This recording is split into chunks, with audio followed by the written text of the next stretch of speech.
both her Bachelor of Social Work and Master of Social Work. Mary has been a social worker for 30 years at both the micro and macro level. Much of her social work practice has been in community development in her urban Indianapolis neighbourhood, where she has loved, lived and learned for over 26 years.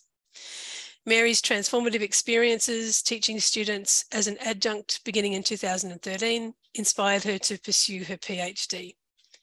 In her early career, she spent 4 years as an outreach social worker on the streets of Indianapolis with youth experiencing homelessness. That experience, combined with her desire for social justice and her love of libraries, fuels her passion for library social work. Mary is an avid researcher of the emerging field of public library social work as a response to homelessness. Her work has been published in Advances in Social Work, Families in Society, Library Quarterly, and Public Library Quarterly. The title of Mary's presentation is 3 Models: Impacts on the De-escalation Role of Library Social Workers when Patrons Experiencing Homelessness are in Crisis. And I can see that our closed captioning has magically come into life. I'm not sure why it has taken this long, but it's great that it's here now. So again, this is being recorded, and if you have questions, please put them in the Q&A, and you can leave comments and talk amongst yourselves in the chat. So I'll hand over to Mary. Thank you very much.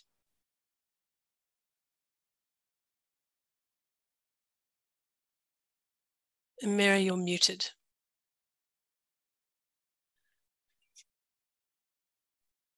That looks better. Oh, perfect. Thank you. Hi, as Jane said, I am Mary Provence from the IU School of Social Work here in Indianapolis, Indiana, and I thank you so much for having me, and thank you, Jane, for that introduction. So a little bit of background on the study that I'm presenting tonight. This presentation is the first peek at the results from my dissertation study. It's a larger study entitled How Public Libraries Respond to Crises Involving Patrons Experiencing Homelessness, Multiple Perspectives of the Role of the Public Library Social Worker. So tonight I'm just going to be providing a little bit of that data and some of my preliminary analysis. My dissertation builds on a pilot study that I did that was published in 2020, which was the first peer-reviewed national study of library social work. Before that, the publications were all like program evaluations of one library doing library social work. And so this was the first national study that took a broader look. So we have 3 learning objectives for this evening. The first is to describe and compare 3 different library social work models being used in U.S. urban libraries. Second, we'll explain how each model impacts the de-escalation role of the social worker in crisis situations with patrons experiencing homelessness. And finally, we'll discuss social justice implications of the de-escalation role of the library social worker. So I want to set a context for the need for the study. For those of you who are in the literature, you know that library social work models have primarily been identified and understood in terms of the structure of their employment, such as whether they're a full-time or part-time position, volunteer-based or internships, and then who is the employer, whether that be the library, an outside agency, or even the municipality, and in terms of collaborations with outside partners. And as you know, Patrick has alluded to, and even Beth have started talking about, where the social worker is situated in the library. That has not been discussed as much in the literature, but Mark Geisler in 2021 did compare the social worker's role to a street outreach model, because in the 3 library social workers in his study, they did not have an assigned space within the library to meet with patrons, just like Patrick described. And 2 of them preferred to roam the library engaging with patrons. And so he compared this to homeless outreach as defined by the San Diego Health and Human Services Agency. And also in 2020, Hill and Tamminen gave a brief description of, it was a program evaluation, and they described an open window hub at the library where people experiencing homelessness could come and meet with the social worker. But that study lacked description on actually what that hub looked like and exactly where it was situated. And so, that seems to provide a first glimpse at a model, but didn't go into great depth yet. And then Jane Garner, that's hosting tonight, she described that there in Australia during a 4-month period, the library social worker initiated over 2/3 of patron contacts. So that indicates to me that at that library, there was some form of outreach of the library social worker making the initial contacts. So those are kind of glimpses of models of how social workers are interacting. That's not just based on their employment or, their full-time or part-time status. So in the literature, social work models have not connected where social workers are positioned in the library and how they are accessed both by patrons and by staff with the social worker's role of de-escalation. So I'm hoping to begin to do that tonight. So in the literature, we have seen that oftentimes social workers are involved in training library staff around de-escalation and also doing crisis intervention. But no peer-reviewed studies have been done that have really taken a comprehensive look at the role of de-escalation that some library social workers play.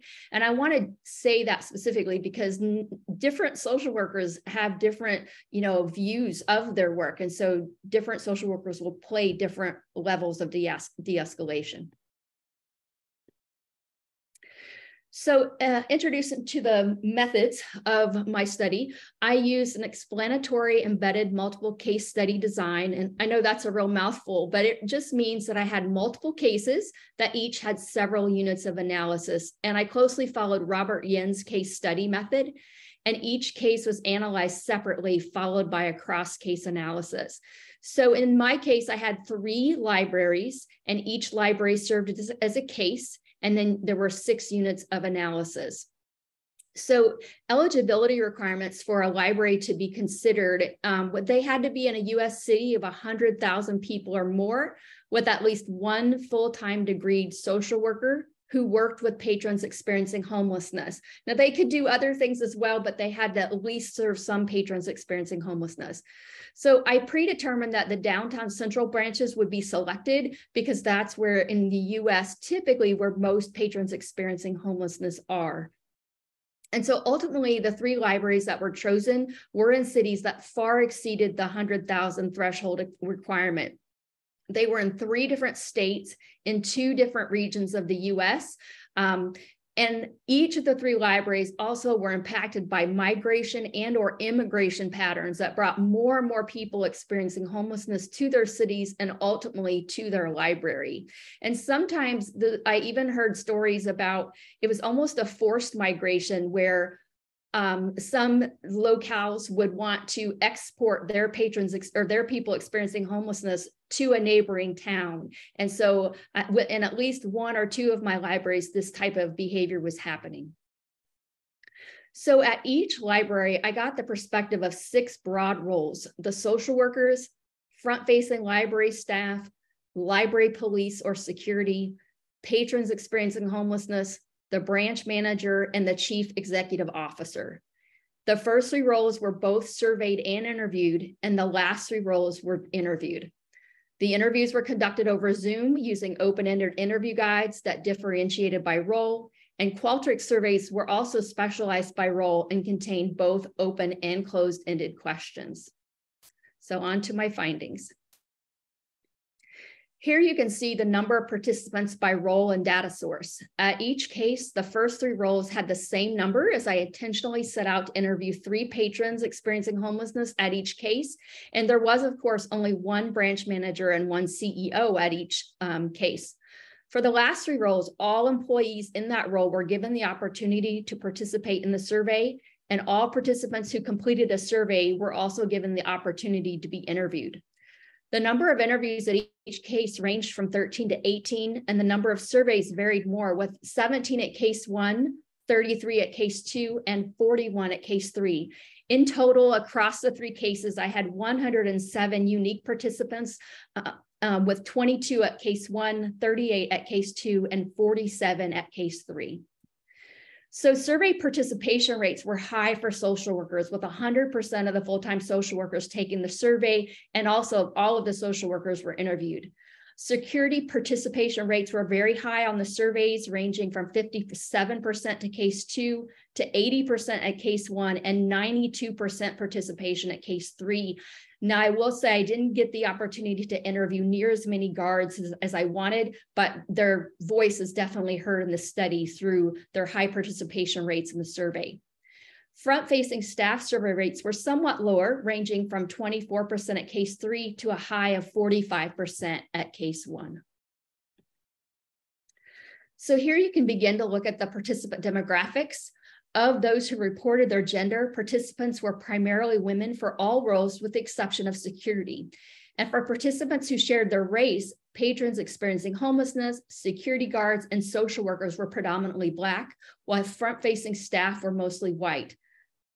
The mean age in the employment-based roles were all in their 40s, while the patrons were slightly older with a mean age of 50. And just a few more words about the social workers. They were all full-time. 1 had a BSW, so a bachelor's in social work, and 4 had master's degrees in social works. And I'm not going to be sharing their job titles tonight to protect their anonymity. So here we get a deeper look at the characteristics of the front-facing staff. Each library had different job titles for similar roles. So all librarians, regardless of assignment, such as a reference desk or children's librarian, were classified as librarians. Checkout staff had various titles and were collapsed under customer service. And library associates and assistants were combined into a library assistants category. 2 participants had highly specialized jobs and were placed in another category. So at case 1, most of the participants were librarians, while at case 2, we had mostly library assistants or customer service staff. And at case 3, we had mostly librarians, managers, or supervisors. And so corresponding with a higher number of librarians at cases 1 and 3 was a higher number of participants with a library-related master's degree, while only a quarter of case 2 participants had a library-related master's degree. The mean lengths of employment were rather high, I thought. At case 1, the mean was 116 months or almost 10 years. At case 2, the mean was 73 months or a little over 6 years. And at case 3, our mean was 122, so back at a little over 10 years. And across all 3 cases, almost all the front-facing staff participants were full-time employees. So persons in security roles had various titles, which I'm going to talk about a little bit more in a minute. They were primarily employed by the library, and most participants in security roles had some college experience or a college degree as their highest level of education. 55% of the participants in a security role had either a security guard training or were a police academy graduate. Now, none of the guards or library staff serving in a security role were armed. However, case 1 had 2 police officers, and they were armed. Each carried a taser and a gun, and 1 also carried a baton. Across cases, most participants in security roles had been employed 5 years or less at the branch. And for security roles, the part-time status ranged from 7.5 to 20 hours a week, and those were usually the police officers, while full-time status ranged from 37.5 to 40 hours per week. But predominantly, the security participants were employed full-time. So before we get into the models, I think it's important to see how a library staff and security think about crises. I deliberately did not define crisis for my study because I wanted people to express what they felt was a crisis to them. So I asked front-facing staff and security, what are examples of crisis situations you've encountered at your library, and gave them an open text box to answer. Almost everybody answered the question, and often in great detail. I analyzed these in a reiterative fashion for themes, and the table that you see here is based on the frequency of mention for each theme.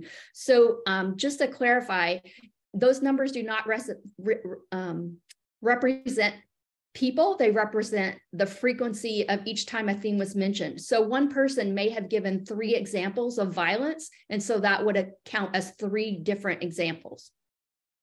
So participants at all three cases gave frequent examples of a lack of necessities as crises. These included a lack of food, shelter, clothing, transportation, and access to caring for hygiene needs, as well as sleeping in the library and needing help filling out forms that would help them access other services or resources. Violence and threat examples were prevalent in the data. At case 1, violence and threat crises encountered were an active shooter, threats, violence, and patron-to-patron fighting. At case 2, the examples included weapons, stabbings, threats, patrons assaulting other patrons, patrons fighting each other, patrons sexually harassing or sexually assaulting other patrons. And at case 3, the examples given were an active shooter in the vicinity, though not at the library, a bomb threat, patron-to-patron assault, and patrons fighting patrons.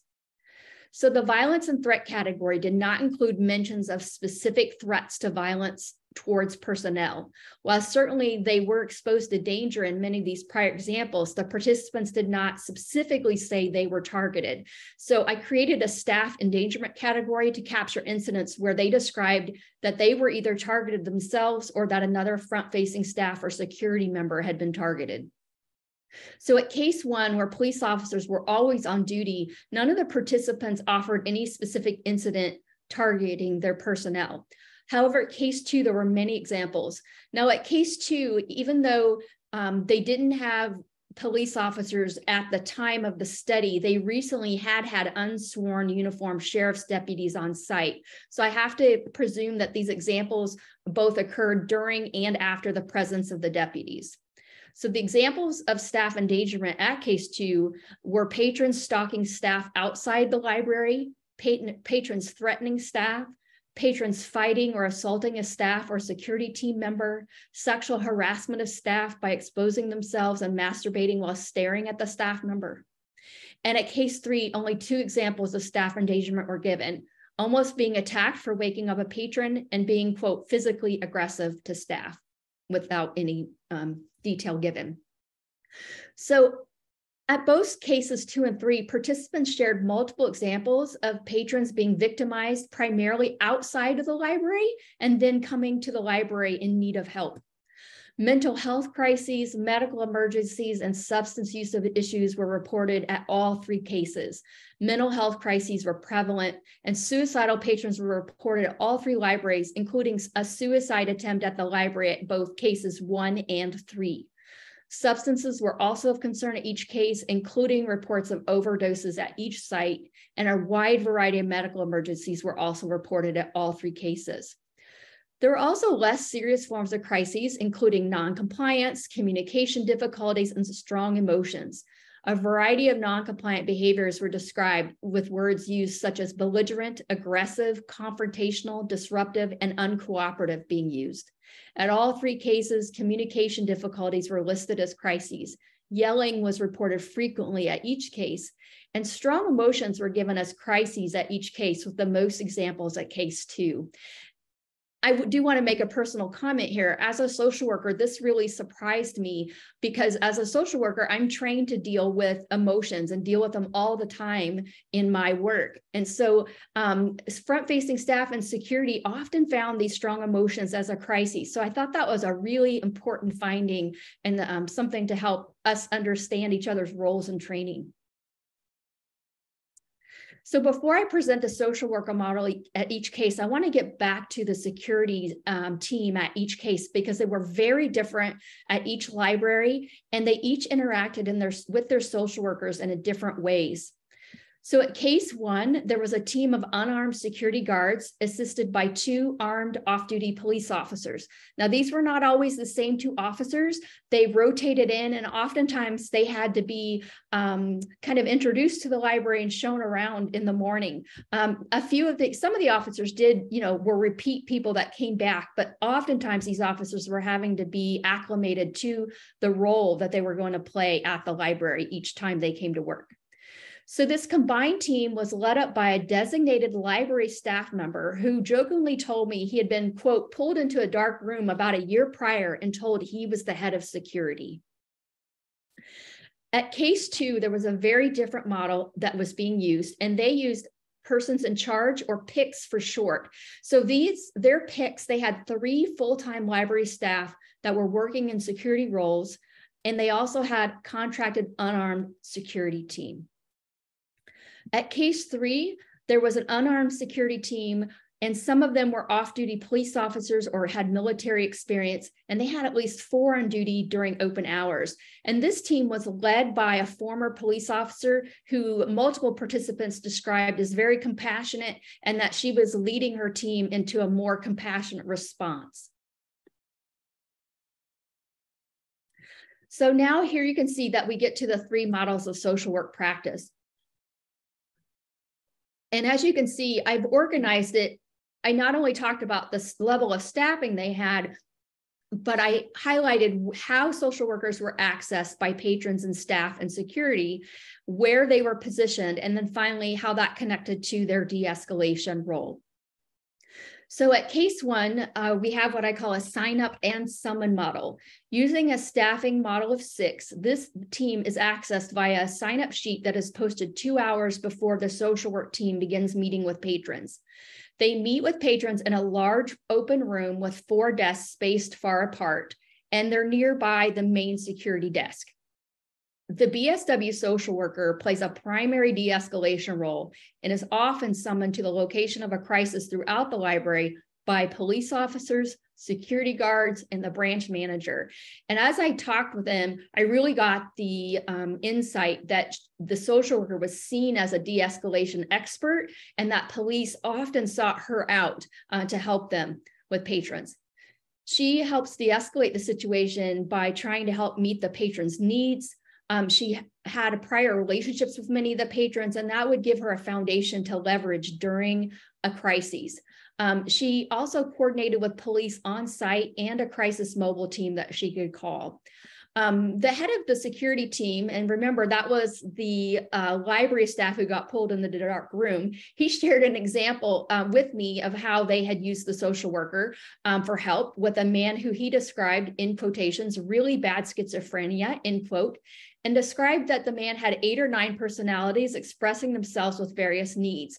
Now, this patron was not responding to security, but the social worker had a relationship with him and was able to help him calm down.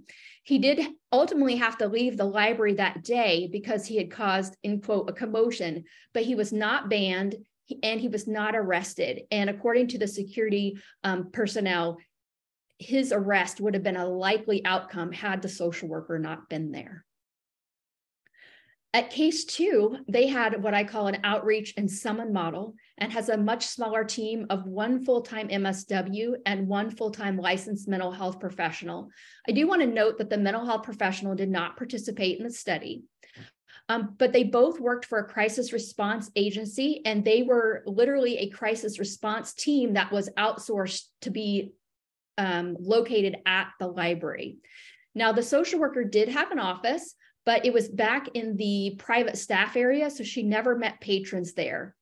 She deliberately did outreach throughout the library, introducing herself with a small card that explains her services, but she would respect patrons and not force herself upon them like Patrick was describing, that he preferred not to push himself on people. So she would introduce herself, and sometimes the patron would immediately say, yes, can you help me with such and such? But other times, she would move on and they might approach her at a later time or ask for her help.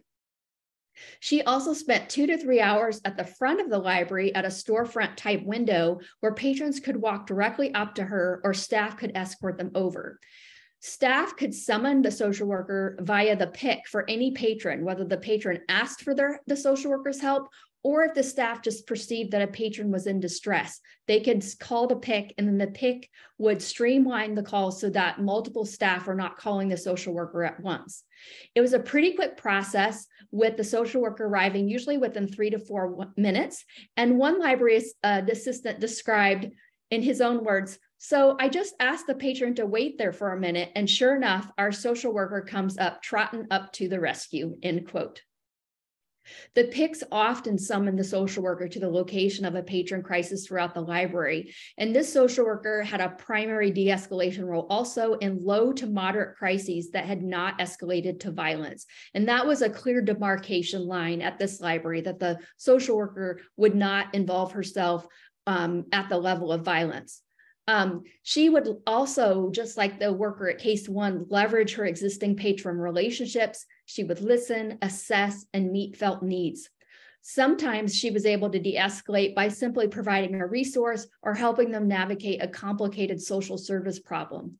Now, this social worker was the only one in my study, at least, that shared with me that they were, quote, hold certified, which means she could write a transport hold for the ambulance to come and take the patron to the emergency room, where they would be required to stay long enough to be evaluated on whether a hospital admission would be required.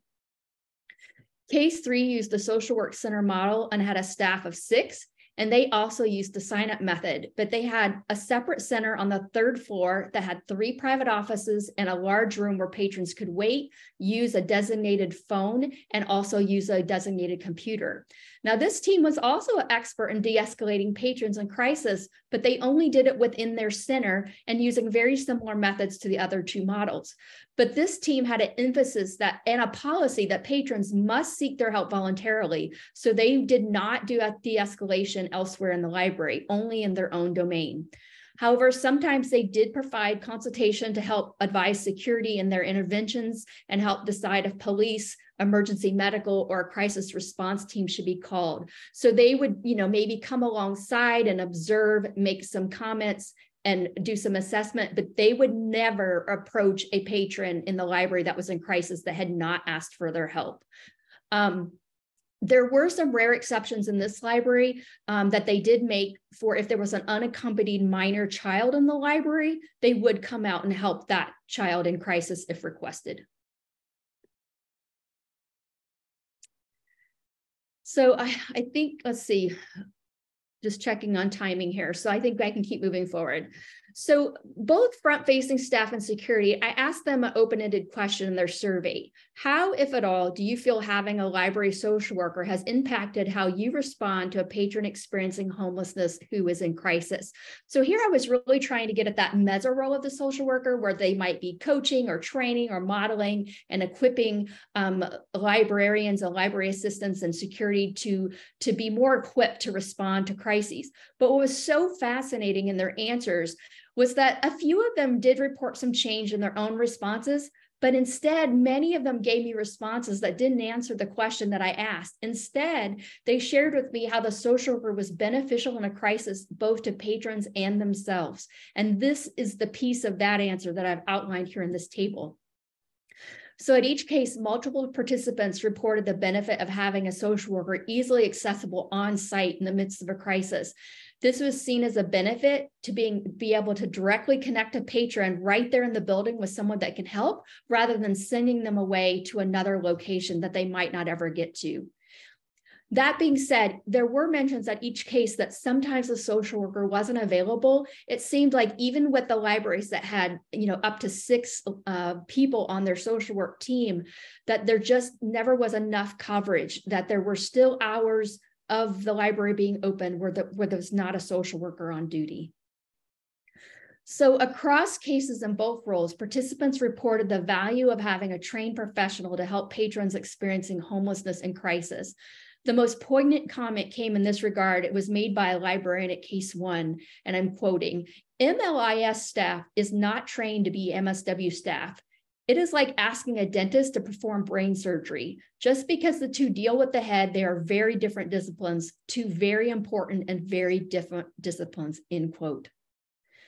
Some participants also expressed the difference between themselves providing a patron in crisis a phone number, say to like a local shelter, and knowing that that patron might not have a phone. Between that and a social worker knowing exactly the right place to call, possibly having a contact that they knew at that resource, understanding how to navigate the social service system and that specific agency, and then being able to follow up with the patron at a later time. The librarians really saw that as a value. Having social work expertise in the building also led to a sense of relief amongst the front-facing staff and the security teams.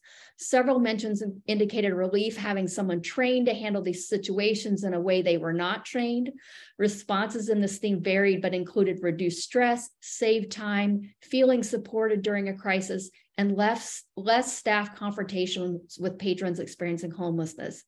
In the words of a security personnel at Case 1, quote, "For me to say, do you need any help?" and get blindsided by a question I know I have no qualifications or certainty has become an infrequent scenario. To the best of my own personal abilities, I would help, but there is a degree of relief knowing someone in proximity has a direct response to the given crisis.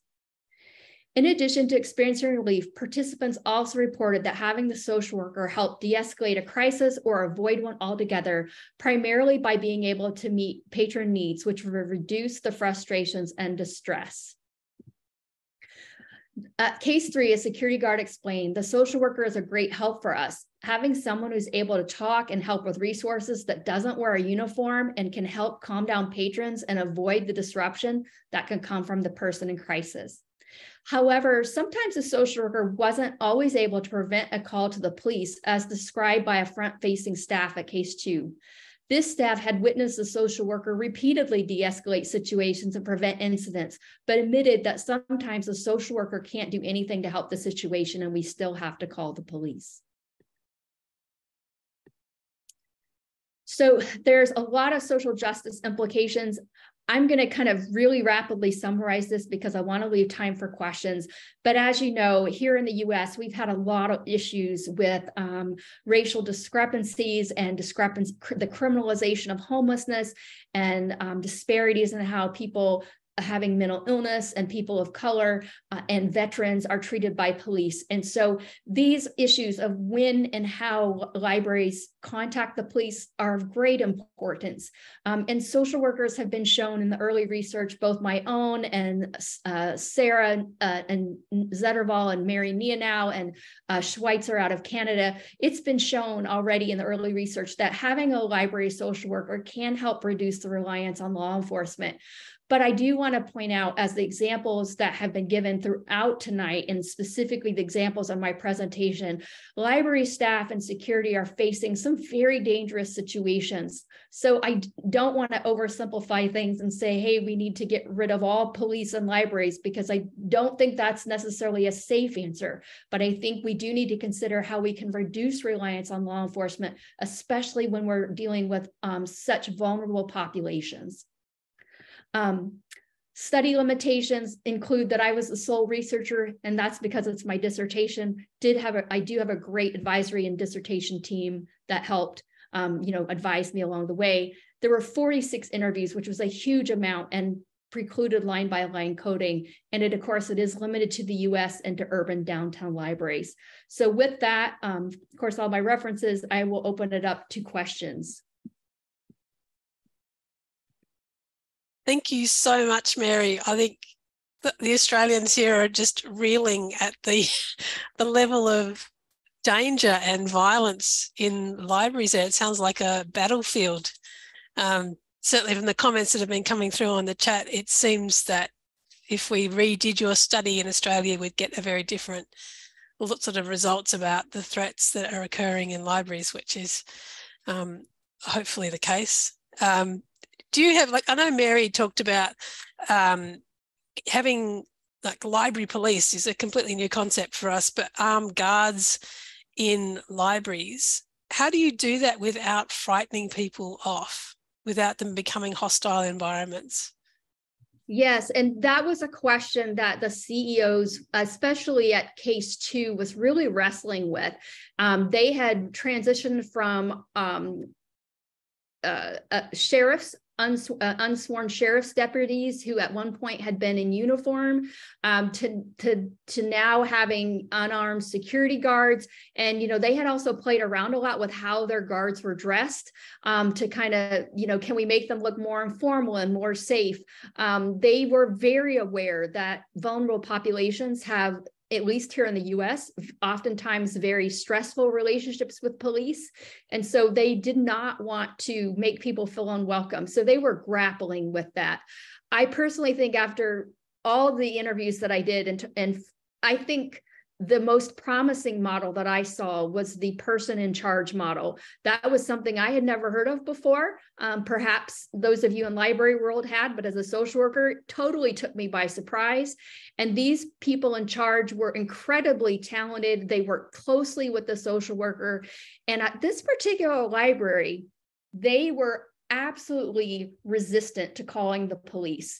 They did not want to call the police if at all possible. And what I even found was amongst the library staff, who were predominantly white females, they did not want to be the next, and I'm going to use a word that here in the United States, I don't know if you'll be familiar in Australia, but people who call the white women who call the police in the United States on Black people in an unnecessary and frivolous manner are nicknamed Karens, and it's all over social media. And so these librarians, they did not want to be the next Karen who got accused of calling and someone getting shot by police.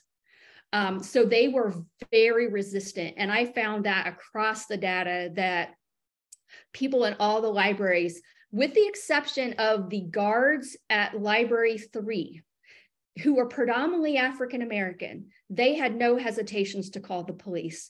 Now, this was in the largest location, one of our most busiest, and I would say probably most dangerous urban centers in the US. And so it was just really interesting to see how the white librarians didn't want to call the police, but the African-American guards at this library had no problem doing so. So lots of different models to choose from. Thank you very much. We've got a question here from August, who has said, I'm interested to know what patron responses are to the title of social worker.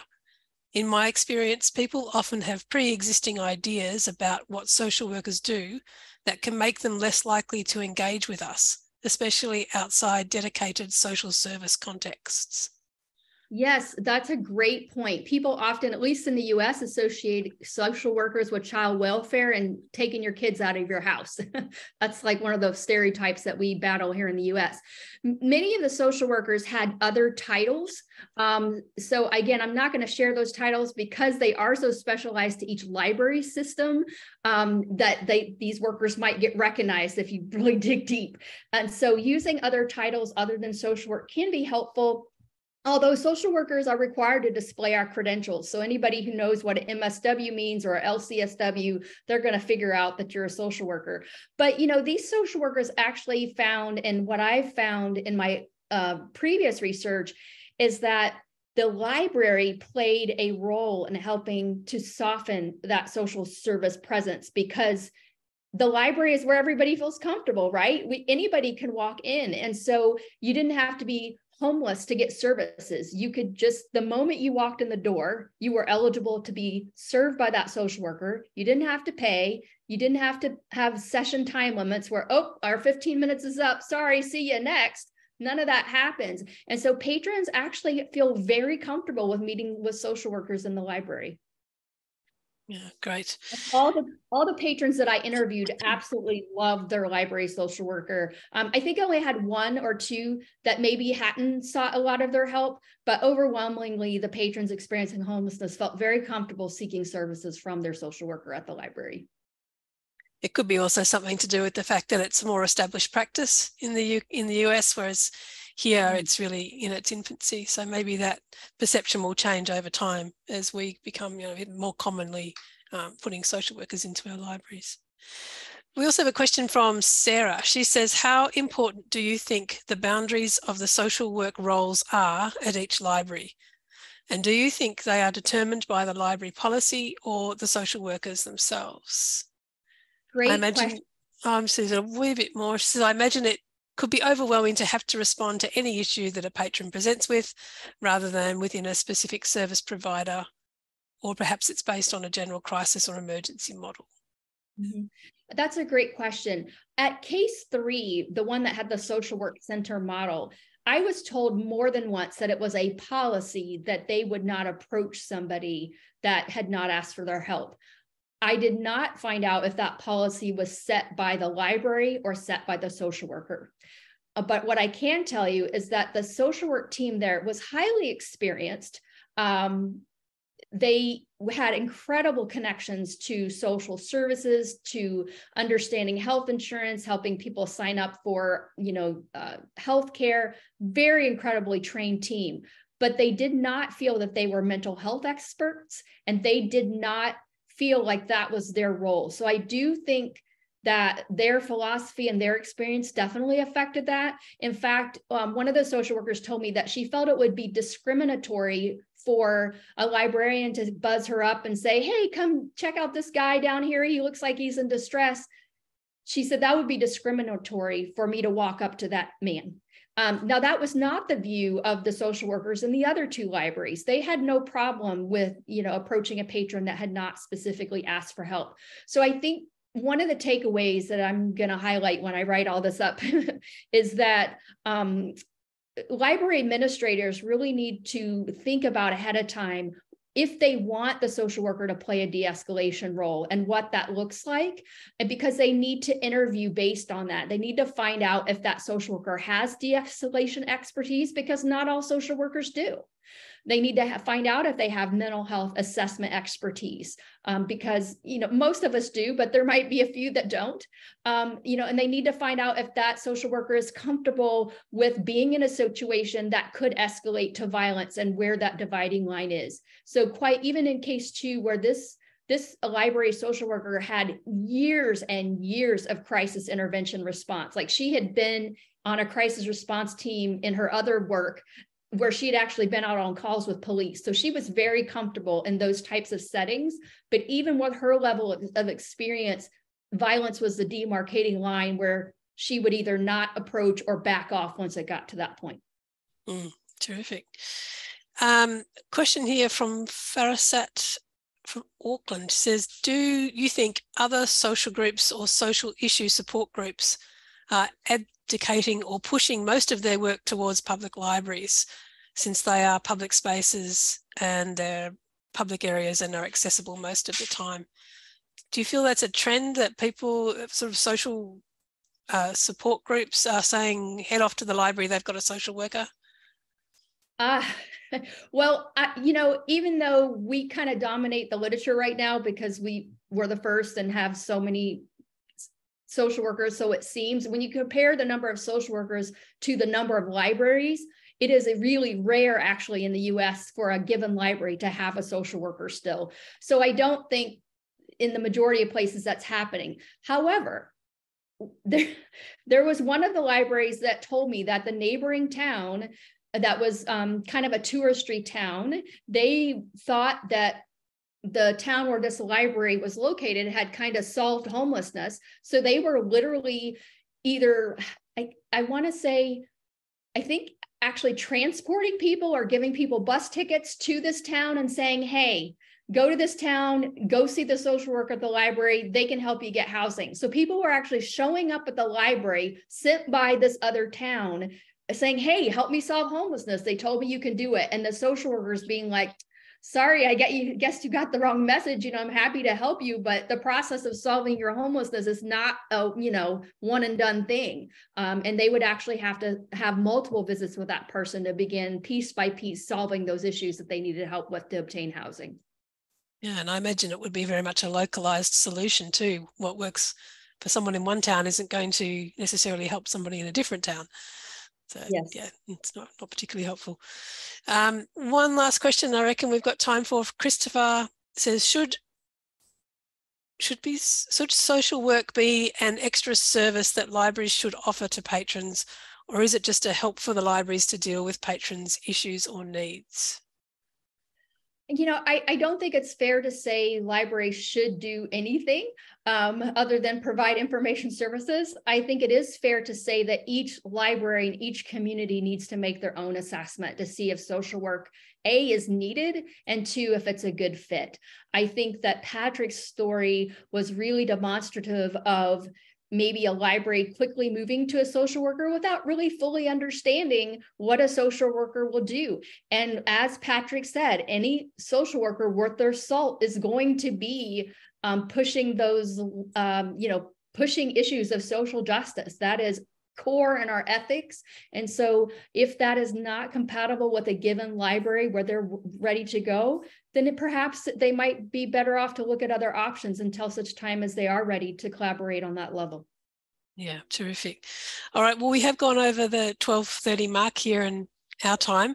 So we do need to take a break for lunch or a meal or whatever. We have an hour off. So thank you so much, Mary, for your contribution and for coming to talk to us. We've got a couple of little comments there in the Q&A that perhaps if they are yours, you might like to contact Mary directly, if Mary's okay with that.